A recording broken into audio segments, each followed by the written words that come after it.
Bonjour à tous, cette semaine dans So IT's, nous vous proposons un épisode un peu spécial, car cette fois, c'est Simon qui va retomber en enfance. Simon du podcast Les Carencés.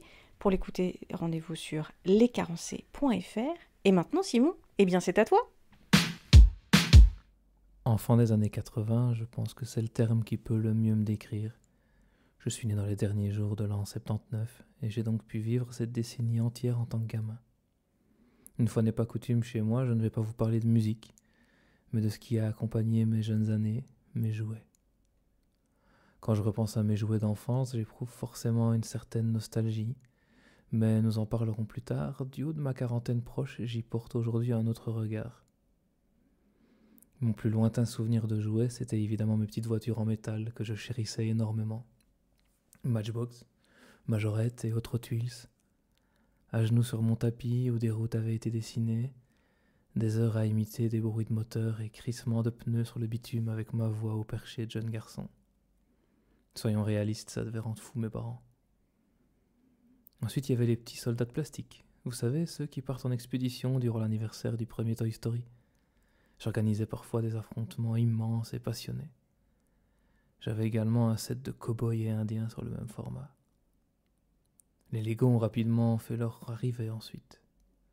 Des Fabulands, d'ailleurs. C'était une époque où on ne voyait pas encore de Duplo. C'est le jouet qui m'aura accompagné le plus dans ma vie, et je comprends pourquoi tant il mettait en avant le côté créatif. Je m'étais construit une grande ville. Nous avions collé aux doubles faces des dalles avec des rues sur une grande planche de bois que je pouvais glisser sous mon lit pour gagner de la place. Ça impliquait la contrainte de ne pas pouvoir réaliser de construction trop haute, mais aussi quelques crises de larmes quand des lattes de mon sommier sautaient dues au saut d'un de mes cousins sur mon lit, provoquant la destruction de mes bâtiments. Voitures, soldats et Lego, ce sont les jouets que j'ai conservés de mon enfance et que j'ai transmis à mon fils plus tard, et avec lesquels il joue encore aujourd'hui. Il y a eu d'autres jouets importants, bien évidemment, les Playmobil et leurs coiffures improbables. Il y a scission d'ailleurs entre les teams Lego et les teams Playmobil. J'étais clairement dans la team Lego. Les figurines masques avec leurs véhicules quotidiens convertibles en véhicules de combat. Les G.I. Joe dont le nom en dit long sur leurs intentions. Leurs armes laser, rouge pour les méchants et bleu pour les gentils. Ah, Star Wars était déjà passé par là. Les maîtres de l'univers, avec son Musclor et autres personnages bodybuildés à l'excès. Et n'oublions pas les Transformers, des robots de combat. Je pense qu'il est inutile d'en dire plus à leur sujet. Voilà à quoi un jeune garçon jouait dans les années 80. Et si vous avez jeté un œil à la série documentaire The Toys That Made Us sur Netflix, vous savez que des dessins animés sur mesure étaient réalisés pour nous convaincre de les acheter. Mais ils étaient surtout les jouets avec lesquels je jouais seul chez moi. Majoritairement des jouets guerriers, propageant une image et des valeurs assimilées masculines fortes.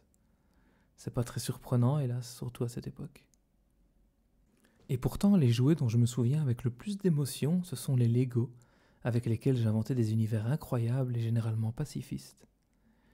Mais il reste un jouet important que je n'ai pas encore abordé, celui qui se pratiquait en communauté dans la cour de récréation, quand vous n'aviez pas envie d'aller vous mêler au match de foot. Les filles en majorité étaient rassemblées autour de leurs petits poneys et Barbie, les garçons tapaient dans le ballon ou jouaient à chat. Non, le jeu qui nous rassemblait, filles et garçons un peu essolés dans cette cour de récréation, c'était les billes. Ce désuet jouet d'un autre temps, moteur d'un léger esprit de compétition, mais toujours bon enfant, source d'échange, de collection, de partage. C'était une activité pour laquelle on pouvait s'améliorer avec le temps. Des élans de sympathie et empathie naissaient instantanément quand le petit groupe se mettait à la recherche de la bille préférée d'un ou une camarade en larmes après avoir perdu son trésor. Si je devais retenir un jouet qui m'a fait ressentir l'appartenance à un groupe un jour dans ma vie, ce seraient ces billes de verre si belles.